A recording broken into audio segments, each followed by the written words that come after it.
আমার কাছে এসএম গ্রুপের একটা উপহার আসছিল, বিশেষ করে প্রিমিয়াম সেমাইটা দুর্দান্ত। আর আমার কাছে ভালো লাগছে, এই জন্য আমি আত্মীয় স্বজনের দেওয়ার জন্য আরও অর্ডার করে নিচ্ছি। এগুলো আমি প্যাক করতেছি, এগুলো হচ্ছে আমার আত্মীয় স্বজনের বাসায় চলে যাবে। এই যে চাল চিনি গুঁড়া চাল, এটা বেশ ভালো। বিরিয়ানি, পোলাও, সেমাই থেকে বিভিন্ন ডেজার্ট তৈরি করা যায়। এর মধ্যে একটা সেমাই আছে, লাল সেমাই, এটাও বেশ ভালো লাগে। তারপরে এই যে সাদা, এগুলো আমার আত্মীয় স্বজনের বাসায় যাবে। মশলা আইটেমগুলোও কিন্তু বেশ ভালো আছে। আর এই যে চা পাতা, এটা কিন্তু দুর্দান্ত। আপনি ব্ল্যাক টি বলেন, গ্রিন টি, সব কিছুই তৈরি করা যায় এটা দিয়ে। এগুলো হচ্ছে আমার।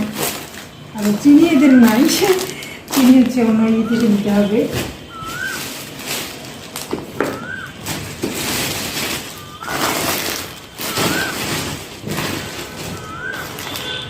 আটা আছে, বেশ ভালো। আটা থেকে বিভিন্ন কিছু তৈরি করা যায়, খুব ভালো।